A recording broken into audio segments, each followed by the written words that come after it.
Hola, ¿qué tal? Muy buenos días, buenas tardes, buenas noches. Espero se encuentren muy bien. Estamos hoy de gala, tenemos un gran invitado, Horacio Giusto. Gracias por estar aquí, Horacio. De verdad es un honor. Ahorita estuvimos platicando un poquito ahí en la comida, de toda esta situación que nos vienes presentando en esta gira en México, que por ahí van a estar las fechas ya anotadas en la publicación, por si quieren ahí darse una vuelta y ver dónde va a estar Horacio.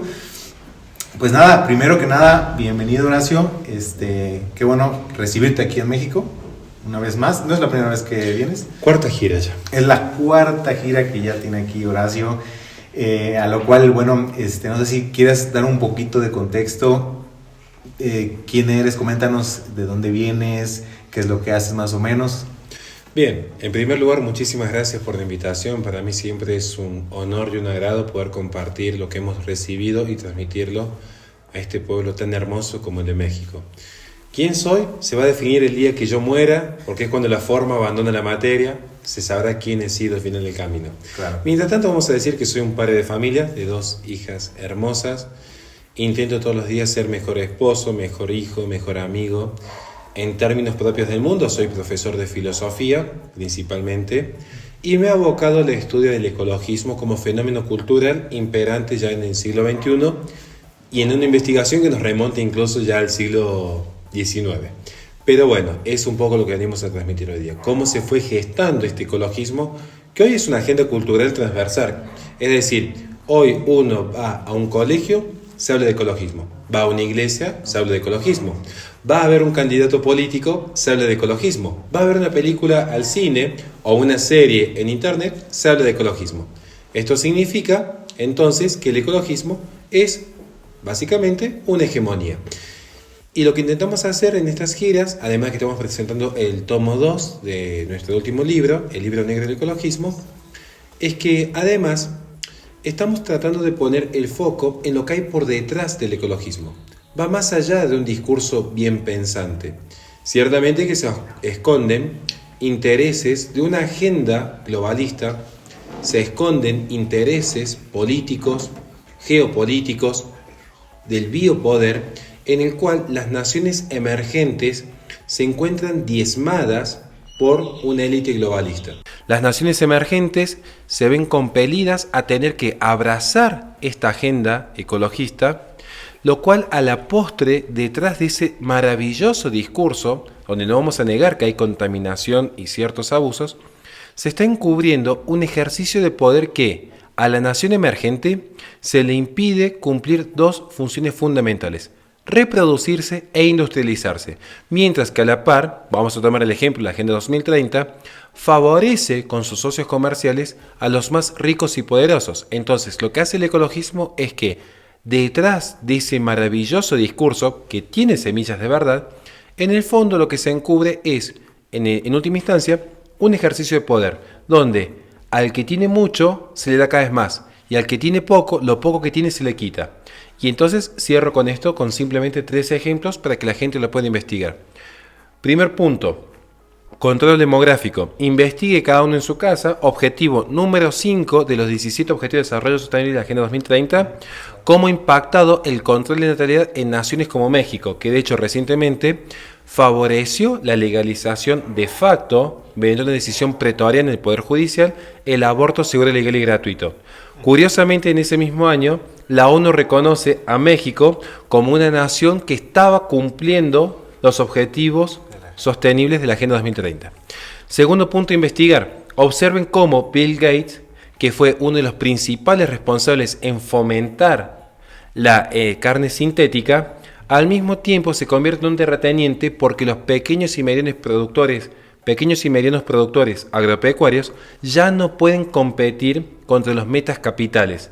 Pueden ver el ejemplo concreto en España, en Bélgica o en Holanda, donde el impuesto al carbono, donde las restricciones propias de la Unión Europea, donde la injerencia estatal está acabando con esta forma de producción.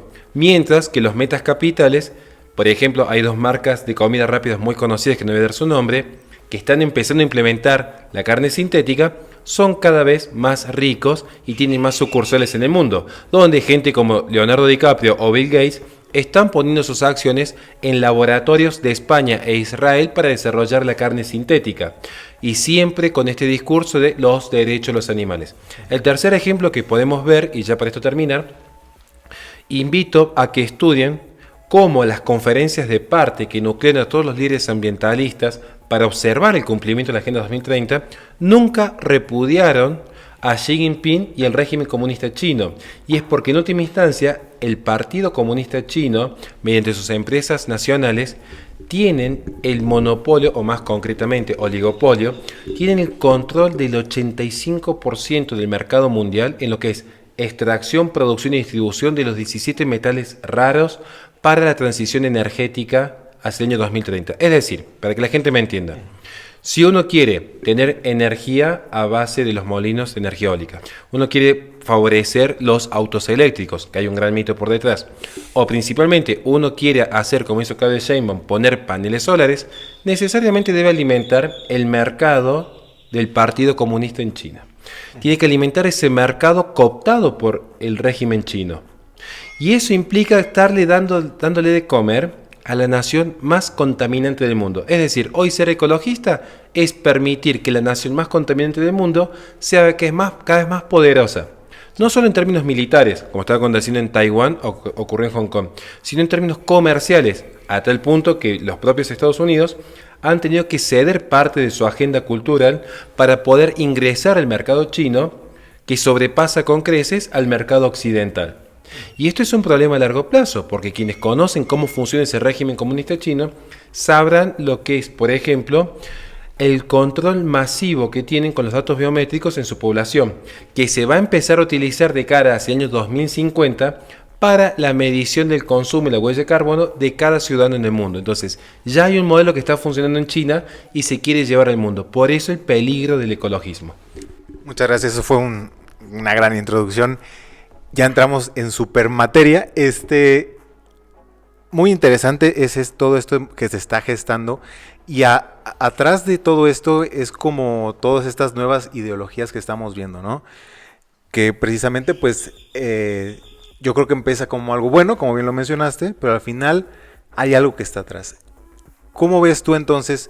Y nos explicas también por ahí un poquito de qué es el ecologismo, de qué va, cómo se está metiendo, cómo y tal vez cuando ya un poquito más avanzado el diálogo, nos puedas decir qué le puede pasar a México con este tipo de ideología. Bien, vamos por partes. Está muy bien la pregunta. Vamos a tratar de esquematizarla.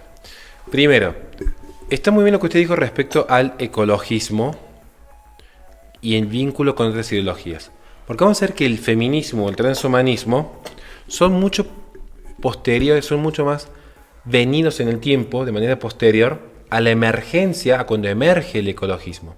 Y voy a tratar de explicar cómo emerge el ecologismo para que entendamos este proceso, donde el feminismo y el transhumanismo van a ser máscaras que van a encubrir este plan primero. Ya lo voy a tratar de explicar. Primero, no puedo separar ecologismo de ecología.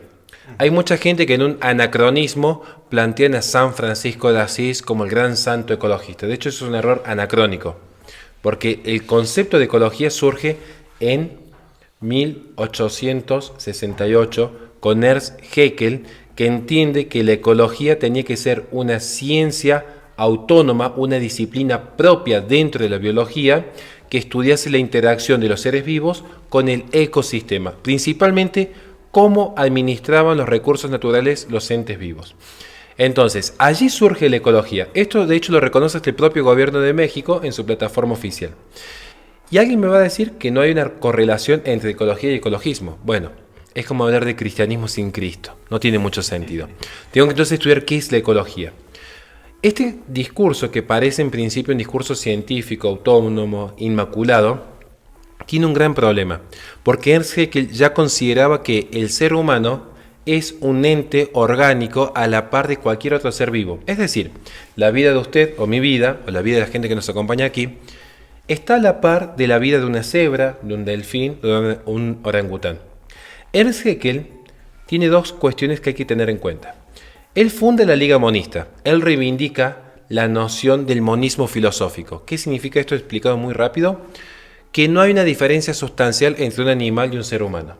No hay una diferencia radical y cualitativamente diferente entre cualquier bestia y un niño por nacer, un anciano, un adulto, un padre, un hijo. Todos responden a la misma sustancia, de allí el monismo. En relación a lo que plantea Baruch Spinoza, que decía Deus sive natura, Dios o naturaleza, donde la naturaleza es Dios y Dios es la naturaleza, una única sustancia. Y además Ernst Haeckel funda la Liga de Higiene Racial. Él forma parte de la Sociedad de Higiene Racial en Alemania en 1904. Y este pensamiento eugenésico, que él mismo lo escribe en su libro El enigma del universo en 1899, él considera que hay que erradicar el cristianismo, no solo por el tabú sexual que impone el cristianismo, que impide la liberación plena de la persona, impide el progreso indefinido de la persona, siempre la idea propia de la revolución del progreso indefinido, sino que el cristianismo otorga una ficción de derechos. Para Ernst Haeckel, como todo ente orgánico, no está supeditado a un Dios trascendental que determine qué es el bien y qué es el mal, sino que el propio hombre va creando la noción de bien y de mal. Entonces, casi que tomando elementos de Rousseau, lo que hace Ernst Haeckel es tener en cuenta que no toda vida merece consumir los recursos naturales que se hallan en el mundo, sino los más aptos. Él radicaliza a Darwin, lo lleva a un extremo.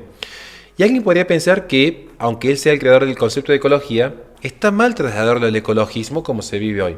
De hecho, vamos a ver que todos los pensadores ecologistas siguen la misma línea de pensamiento, sin excepción. Tenemos a Garrett Hardin, que consideraba que la gente común era la culpable de los grandes colapsos climáticos, energéticos, económicos, porque la gente común consumía recursos comunes y había que limitar la reproducción de la gente común. Paul Ehrlich, la bomba demográfica, donde instó a que no solo se legalizara el aborto seguro, legal y gratuito, sino incluso que organismos supranacionales, ya que vino un dato, un libro que escribió en el 68, organismos supranacionales debían forzar la esterilización en la gente que no era capaz de contenerse sexualmente. Curiosamente, en el año 68 es cuando la propia ONU reconoce que era necesario alejarse de las nociones más científicas en torno a los recursos naturales y empezar a abrazar una visión más política en lo que es la consideración del medio ambiente, donde la política debía intervenir en el medio ambiente. Casualidades, podríamos decir. Podríamos ver también a Eric Pianka, biólogo que dijo que un virus debía aniquilar el 95% de la población humana.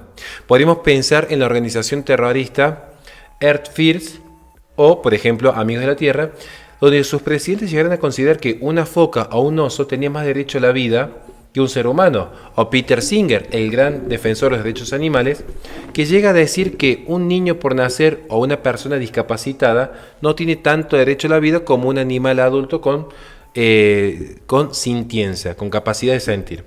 Estos son ejemplos para que veamos de cualquier pensador, y hablar si hablamos de Petra Kelly, la fundadora del Partido de los Verdes, o nos vamos a Les Knight, que es creador del movimiento por la extinción humana voluntaria. Siempre consideran que el humano está de más en el planeta Tierra, sin excepción, todos los ecologistas. Entonces, hoy vemos que esta agenda disimuladamente intenta adaptarse al mundo, decir que no hay que ser radical, pero es como el feminismo. No existe un feminismo bueno y uno radical. Ya hay una base ideológica, hay una base de pensamiento que hace una reducción totalmente desfasada de la realidad y totalmente desfasada de lo que es la noción tradicional cristiana de Occidente. Y es ahí donde vienen los grandes conflictos que se están viviendo hoy día, donde, yendo a la pregunta que usted me hace sobre México, van a ver que México abrazó esta Agenda 2030. Y no me refiero solo al objetivo 5, que refiere a la igualdad de género y la promoción de derechos sexuales y reproductivos. Objetivo número 7, transición energética, nuevamente favoreciendo el mercado chino con los paneles solares. Podemos ver lo que es la acción por el clima o las ciudades sustentables que empiezan a fomentar estas ciudades de 15 minutos, donde paulatinamente se va a empezar a restringir el movimiento de manera muy artificial.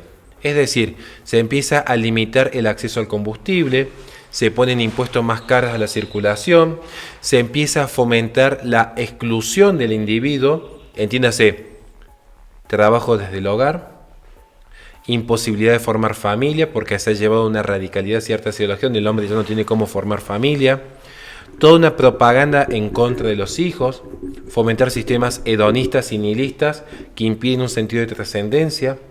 México va abrazando esta agenda que es muy peligrosa porque ven a la persona como un cáncer. Entonces, lo que sucede es que las naciones sin población y a su vez sin energía no se reproducen ni se industrializan. Entonces, los recursos naturales de las naciones como las que tiene México, que tiene un gran afluente no solo en materia de energía renovable, que puede ser la energía solar, sino que además tienen una gran riqueza mineral, pero no tienen cómo explotarla por sí mismos. Entonces, las personas se quedan reducidas en México a ser una nación, podríamos decir, no quiero ser drástico con los términos, pero tercermundista, porque no logran dar el salto, porque los que ganaron la carrera comercial ahora abrazan estas agendas.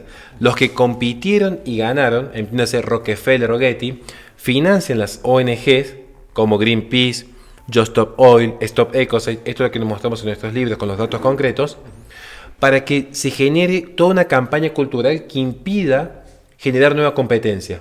Pero ya hay un mercado cautivo. Entonces la gente que consume petróleo va a consumir petróleo siempre de las mismas petroleras y no va a haber competencia que permita ajustar los precios y bajar los precios como fue en el pasado. Y a su vez no se va a poder permitir que una nación se industrialice porque las energías renovables de hecho no son eficaces, no son constantes. Entonces eso impide un desarrollo masivo de la industria. Este es el gran desafío que enfrenta México. Por eso les digo, hay una campaña de control demográfico que tiene un fin geopolítico, que las personas en una nación no puedan defender sus propios recursos y estos recursos como la Amazonía queden a mano de una élite global, siempre, insisto, bajo una máscara de la protección ambiental. Pero de hecho vamos a ver que la gran protección ambiental termina favoreciendo a los metas capitales y a los organismos políticos supranacionales. Nunca favorecen a los más pequeños y débiles. Ahorita que mencionaste esto de los carros eléctricos, o sea, pensaríamos, yo quería uno, o sea, yo dije, no, pues es que yo creo que es lo mejor. O sea, ¿en qué sentido? ¿Qué te ahorra más gasolina? Según es lo que dicen, ¿no? Te vas con esa imagen de decir, pues entonces la solución para cuidar el medio ambiente, pues es los carros eléctricos. Está muy bien la intervención. Vamos a hablar un ratito de los autos eléctricos, porque tengo un par de datos para dar al respecto. Sí. Miren, yo no estoy en contra de que las personas puedan tener un auto eléctrico. El problema es cuando se ofrece una transición energética forzada. Cuando apareció el carbón, no hizo falta que el gobierno y burócratas internacionales prohibiesen la leña. Paulatinamente, el mercado transicionó de manera orgánica hacia el carbón. Cuando emerge el petróleo, el mercado orgánicamente transicionó hacia el petróleo. Y ahora que empiezan a aparecer energías alternas, solar, eólica, hidráulica, podemos pensar nuclear principalmente, que es un gran tabú para los ecologistas, que haya una transición me parece de lo más sano. El problema es cuando se fuerza. En la Unión Europea se está trabajando para que las automotrices dejen de fabricar vehículos de energía convencional hacia el año 2030. Pero esta transición, que no solamente va a ser energética, es económica, es forzada por burócratas contra las empresas que no siempre tienen la capacidad para restablecer toda su línea de manufactura. ¿Cuál es el problema? Veamos algunos datos. Primero, uno diría que la medición es más ecologista si yo mido un auto convencional en 100 kilómetros andados, ¿cuánto emiten de dióxido de carbono? Yo invito a que hagamos la medición desde el momento inicial de la fabricación. Ya en la fabricación tenemos un conflicto. Luego, ¿qué vida útil tiene un vehículo convencional? Allí en Argentina tenemos autos del año 70 que siguen funcionando. Un auto eléctrico tiene una vida útil que va de 3 a 5 años. Exageradamente algunos especulan que podría llegar a 10 años. Todavía no se ha demostrado porque son vehículos nuevos. Pero hoy hay un gran problema. ¿Por qué? Porque el tipo de batería de litio que utiliza el auto eléctrico le impide su reutilización. Y no pueden ser desechados ni en la tierra ni en el océano por el gran daño que ocasionan en la tierra. Entonces tenemos un atolladero de vehículos juntando basura, utilizando acres, porque una persona rica quiso decir, soy ecologista, tengo un auto eléctrico. Otro punto a tener en cuenta, Para la fabricación de los autos eléctricos se necesitan 3 minerales fundamentales: litio, cobalto y cobre. Y los 3 minerales son extraídos principalmente con mano de obra esclava en la República Democrática del Congo, que por cierto, la única minera que tenían, que era privada, fue estatizada luego de un golpe de Estado que se dio y entregado las regalías a el régimen comunista chino. Veamos otro dato más de los autos eléctricos. En Estados Unidos se intentó utilizar un auto eléctrico en Estados Unidos en este momento cuesta entre $60.000 y $80.000. No sé quién de los que nos está viendo aquí puede darse el lujo de comprar un auto de ese costo. Quienes los compran en Estados Unidos son personas que de hecho tienen cierto poder adquisitivo. Muchos incluso lo han devuelto por lo ineficaces que son. Porque el auto eléctrico no tiene la suficiente autonomía para hacer un viaje de larga distancia. Eso favorece el uso de 15 minutos. Son autos de muy corta distancia. Básicamente, para que alguien entienda, ir al supermercado y volver.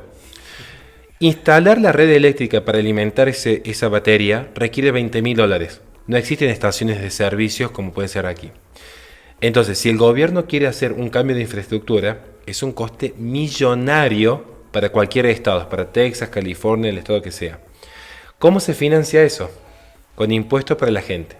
Gente pobre que tiene que financiar el consumo de gente rica. Pensemos que a su vez estos autos eléctricos han tenido financiamiento en algunos estados para favorecer esta transición energética. Pero como eran subsidios muy elevados en el coste de reintegro, quienes tomaban los subsidios, quienes tomaban esta dádiva que daba el gobierno para después ir pagando en cuota el auto eléctrico, eran familias de clase alta. Pero se compensaba estos subsidios, esta ayuda económica que daba el Estado, con los impuestos que se le cobraba a las familias pobres. Es decir, un pobre le daba dinero al Estado para que el Estado subsidiara las empresas de autos eléctricos y puedan bajar las cuotas para que gente rica pueda pagar cuotas más accesibles en su pequeño auto eléctrico. Entonces, es lo mismo que pasa incluso con lo que es la carne sintética, digamos. O sea, básicamente es que a la gente común y corriente se le va a prohibir consumir una vaca, que es más accesible, para tener que pagar más caro un pedazo de plástico que se vende en nombre del ecologismo. Entonces, es ciertamente un sistema perverso, y el del auto eléctrico creo que es un ejemplo fundamental. Insisto, si alguien lo quiere consumir me parece genial, pero que se investigue que esta transición forzada por el gobierno, como están haciendo en Europa, es atroz, porque aniquila por completo el mercado y quedamos sometidos a una imposición burocrática de políticos de turno que están salvaguardando sus propios puestos, abrazando una agenda que impuso la ONU de manera unilateral. Ahorita me quedé impactado y por ahí como que sonreí y todo, porque realmente es algo que no se puede ver, porque obviamente pues en esta sociedad todos los comerciales te bombardean y te dicen lo que tienes que hacer y qué es bueno y qué es malo incluso. Por eso el carro eléctrico pues se suponía o se supone esta idea que te dan, ¿no? De que es bueno. Pero bueno, todo esto tiene un contexto y todo esto que nos explicaste, pues yo sentí hasta feo. La verdad, las personas que son explotadas, los impuestos, todo eso no nos detenemos a verlo, ¿no? Y ahorita qué bueno que lo estás diciendo. Y ahorita que estabas comentando también esta parte, todo esto se ve terrible, ¿no? O sea, la verdad es terrible. Pero ¿por qué? O sea, ¿por qué quieren dañar al ser humano? O sea, ¿por qué todo esto tiende a, llámese cualquier ideología, está tendiendo a destruir al propio ser humano? Bueno, es un principio metafísico, aunque no quiero hablar de filosofía, pero es un principio metafísico, porque así como el ser es expansivo por su propia naturaleza, el no ser termina muchas veces imperando por la desidia de un hombre que con su libre albedrío no quiere hacer el bien. Y este es el punto. No es que el mal avanza, es que los buenos no actúan. ¿Por qué estas agendas avanzan de esta manera? Porque cuando se dijo Dios ha muerto y el hombre lo ha matado, lo que se está diciendo es que se ha perdido la metafísica realista. Esa noción de un Dios trascendental que nos ofrece la causa fuente, la causa primera de lo que es bueno, verdadero y bello, desapareció. Lo que es bueno, verdadero y bello, ahora lo crea el propio hombre. El tema es que desde este sistema inmanentista, donde yo mismo me empiezo a decir, esto es lindo porque es relativo, esto es verdadero porque es relativo, esto es bueno porque es relativo. Entonces, en ese relativismo, mientras haya tantos hombres, hay tantos relativismos imperantes. Entonces se genera un conflicto consigo mismo. Y eso lleva a evitar el contacto con el otro, a evitar el contacto con la verdad, con la bondad, con la belleza. Y la persona atomizada queda sujeta a un sistema de algoritmos como actualmente, donde el propio sistema te dice lo que tenés que hacer para que vos seas libre y feliz. Hoy no se explota el trabajo, se explota la libertad. Entonces te dicen, si vos estás triste es porque querés, tenés que ser tu propio jefe. Si vos hoy querés, para que la gente me entienda, querés tener, voy a dar un ejemplo concreto. ¿Querés ser una persona que acepta la diversidad sexual? Tenés que tomar Coca-Cola. ¿Querés combatir el racismo? Comprá juguetes en Hasbro. ¿Querés combatir el cambio climático? Gastá dinero con Mastercard. Entonces, el sistema te vende una ilusión, pero la ilusión te deja a vos atomizado, no se está en búsqueda de la verdad. Entonces, ¿cómo llegamos a este punto? Porque justamente las personas quedan totalmente encapsuladas dentro de la fantasía que el propio sistema les vendió. Porque no hay una búsqueda del ser, sino que impera el no ser. Pensemos incluso en la revolución sexual. La gente ya no se reproduce, ni siquiera hay contacto entre los seres humanos. Hay no binarios. Ya ni siquiera hay lesbianas, gays, trans, queer. No. Hoy lo que hay es simplemente no binarios. El no ser. Ya ni siquiera es que yo me siento mujer. Ahora me puedo sentir perro, me puedo sentir alienígena. Y el sistema favorece esa atomización. Entonces yo me creo ecologista porque estoy en realidad consumiendo café en Starbucks, viendo Netflix o comprando una entrada de la NBA. Pero se olvidan que Nike tiene mano de obra esclava en China. Se olvidan, por ejemplo, que todas las producciones Netflix, los propios equipos de grabación que utilizan, requieren minerales que son extraídos por mano de obra esclava en África. Se olvidan que, por ejemplo, Coca-Cola Company, que es la que financia la conferencia de partes, esa sola empresa genera más contaminación a nivel global que si yo juntase a PepsiCo o Nestlé, que es la empresa 2 y 3 de mayor nivel de contaminación, que en conjunto no contaminan tanto como Coca-Cola Company. Entonces, hoy se habla más de, construye una moral subjetiva. ¿Cómo construye esta moral subjetiva? Y hoy vemos que Occidente es un supermercado de religiones. Da lo mismo creer en cualquier cosa, que es lo importante. Ni siquiera hablar del cielo y del infierno, porque ya no se habla del cielo y del infierno. ¿De qué se habla? Plantar arbolitos, cantar con los pajaritos. Ser buena persona. Y cada uno, entonces, yo me siento mejor católico, mejor cristiano, mejor lo que sea, porque planto arbolitos y canto con los pajaritos. Lo importante es no ofender a nadie. Lo importante es uno decir, estamos dentro de un nuevo orden mundial donde impera la paz. Pero es una paz ficticia, como 1984, es una paz totalmente ficticia. No hay realidad. Entonces, por eso, porque como se pierde el contacto con lo real, con el res, con la cosa, es que uno se va alejando de la realidad. Y por eso afloran estas ideologías, porque toda ideología, y esto lo explica el estudio de Tracy, el que crea el concepto, toda ideología, en tanto que ideología, está siempre alejada de la realidad. Si no, no sería ideología, será doctrina, filosofía, enseñanza. La ideología, el eidos, logos, es una idea que está totalmente separada del res. Si no, sería realismo. Pero no es res, no es cosa, es eidos, lejos de la realidad. Y por eso tenemos el mundo como funciona hoy.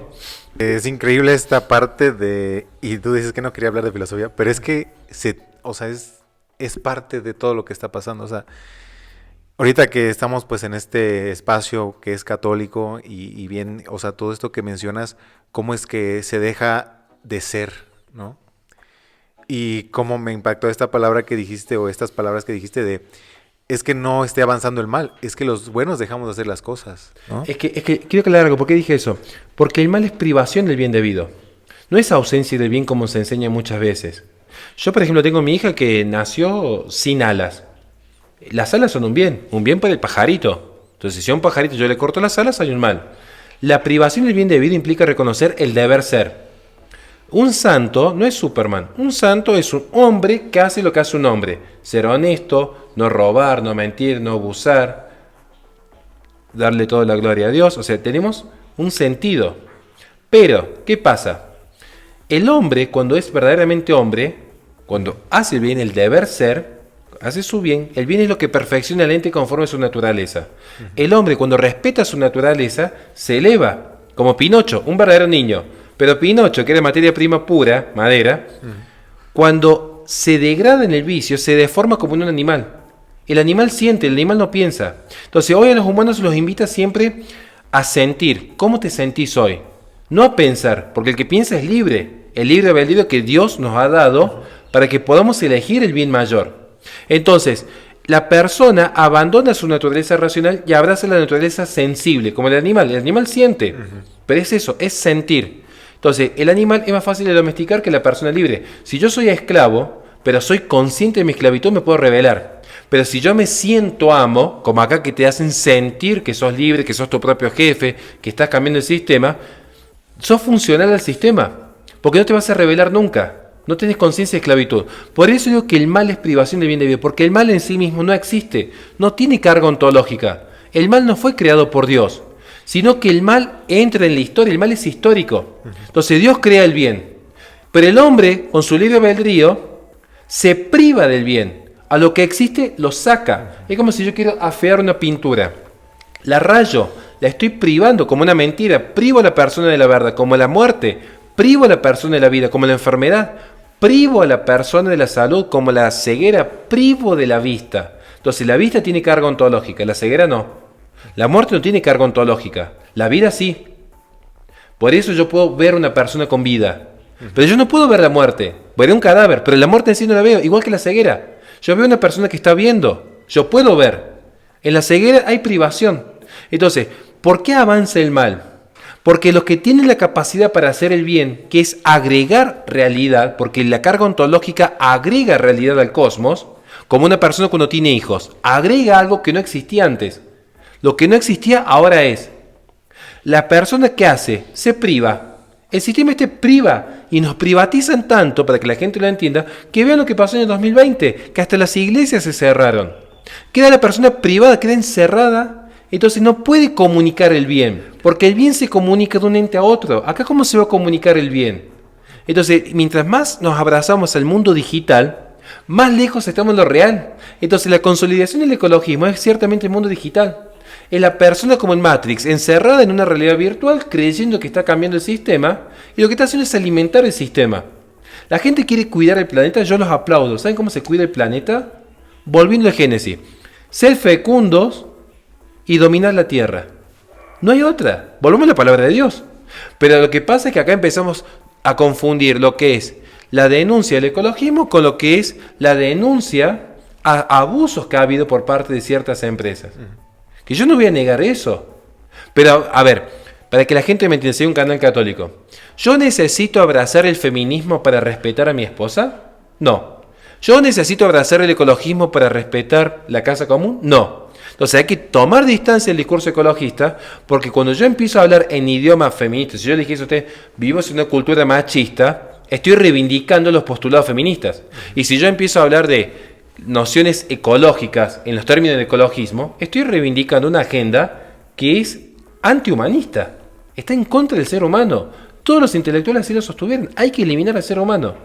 Entonces, es ahí donde yo digo, hay que volver a la tradición, donde entendemos que hay que ser responsable con el libre albedrío, hay que ser responsable con el planeta, hay que ser responsable con el prójimo, con las futuras generaciones, sin abrazar ideologías. Porque es muy fácil decir, acá hay abusos en el planeta Tierra. Sí, yo lo concedo. Pero ¿qué pasa cuando yo lo digo tan abiertamente? Decir, acá hay que cuidar la Pachamama. Que en el fondo el tema es cómo. Porque si yo no soy claro y soy ambiguo, y esto está muy de moda en la iglesia hoy, el ser ambiguo, si yo soy ambiguo con lo que digo, la respuesta ¿cuál va a ser? Y la Agenda 2030 cuida el planeta. Si mire, una persona promedio, que las personas en general no suelen pensar mucho, están más acostumbradas a consumir en vez de a pensar, dicen, ay, a mí me vendieron que la Agenda 2030 cuida el planeta. Hay muchos países que firmaron convenios con la Agenda 2030. Y si acá un pastor o un cura me dicen que hay que cuidar el planeta Tierra, ¿a dónde van? A la Agenda 2030. Que de hecho es lo que más contamina el planeta, porque está favoreciendo al régimen comunista chino, que es el principal socio beneficiario, como mostramos en nuestro libro. Aquí lo que me salta mucho es, no sé, esta mentira, pero más que una mentira es la verdad a medias, porque te plantan una realidad, pero realmente tiene otros matices, ¿no? Y ya nada más para ir cerrando, quisiera ahí que nos dijeras, hace poco tuvimos un live con un amigo, hablábamos de masculinidad, te estaba platicando, que, o sea, nos dijiste que sí, tenemos que ser fecundos otra vez, pero ¿qué nos dirías a nosotros los hombres que no nos sentimos pues bien con todas estas ideologías, ¿qué es lo que tenemos que hacer nosotros como hombres? Tomar la espada y combatir. O sea, tomar la espada y combatir. O sea, no hay otra alternativa para el varón. Acá hay un problema de base. Nos vamos a ver un poco el tema del ecologismo. ¿Qué es la posmodernidad? En términos de Lyotard, donde es la muerte de los metarrelatos, es decir, toda gran religión o todo gran relato político desaparece. Entonces, vamos a ver que la China comunista termina favoreciéndose con el mercado capitalista y los capitalistas terminan promoviendo el progresismo, que es el progreso indefinido de Robespierre, de Diderot, Voltaire. Vamos a ver que hoy el catolicismo parece licuado en más de una ocasión, pareciera que hoy estamos más cerca de una ONG, como pasa en España, donde los católicos practicantes han descendido un 18%, pero la ayuda a Cáritas creció un 54%. Es decir, estamos más cerca de una ONG que de una iglesia militante. Sí.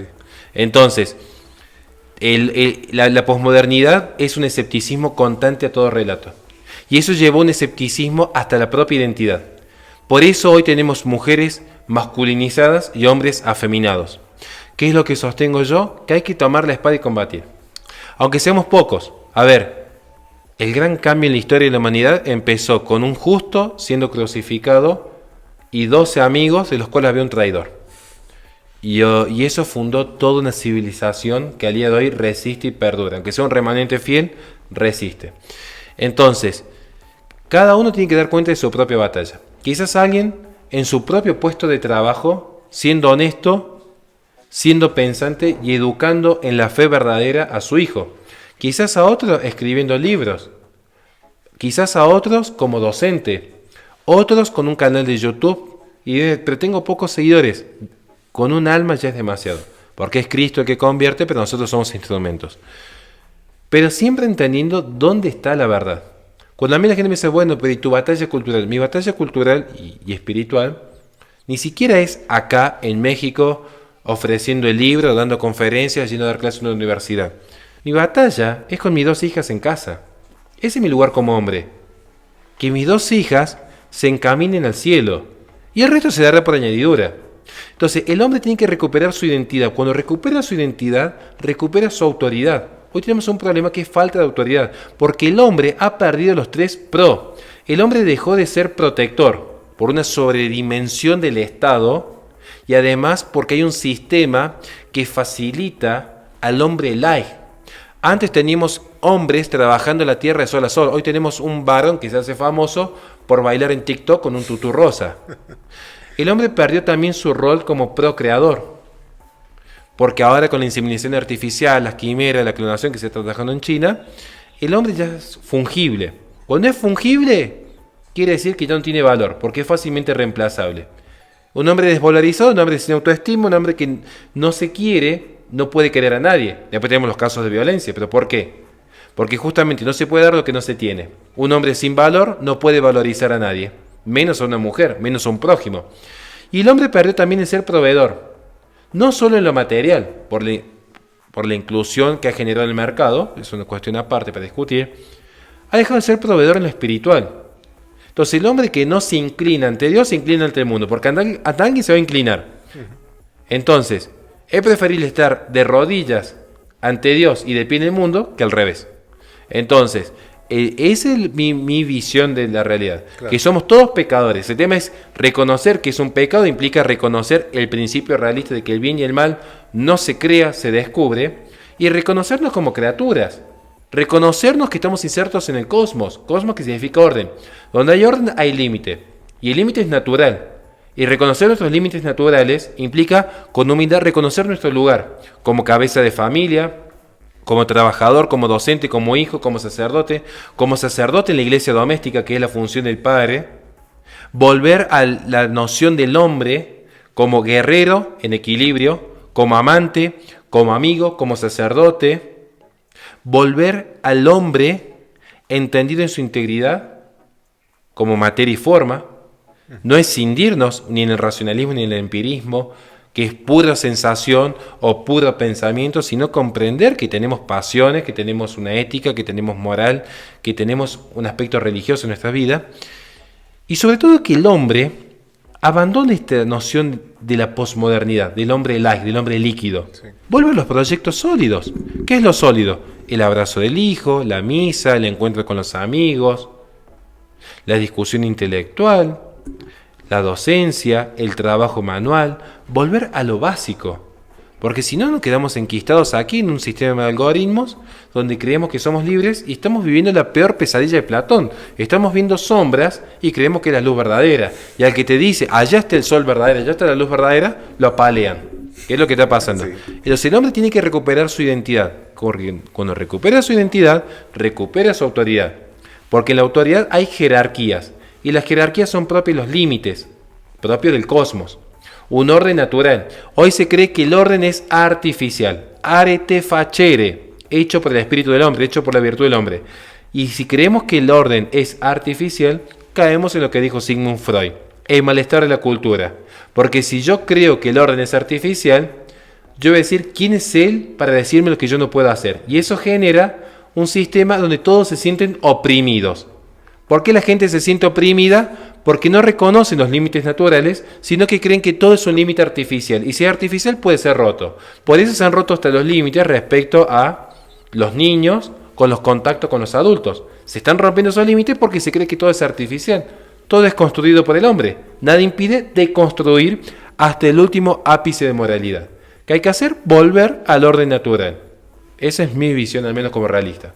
No, pues la verdad yo creo que me encantó porque esto de volver al principio, esto de volver a lo que nos hace hombres, ¿no? Esto de volver a que nos hace, digamos, familia, nos hace amigos, hermanos, y es todo lo que estas ideologías traen, que están en contra de todo esto, ¿no? Igual por todo lo que mencionas y lo explicaste perfectamente, a mí me encantó muchísimo, yo te agradezco de verdad por esta entrevista, me sirve mucho a mí y le va a servir muchísimo a todas las personas que nos vean y nos escuchen.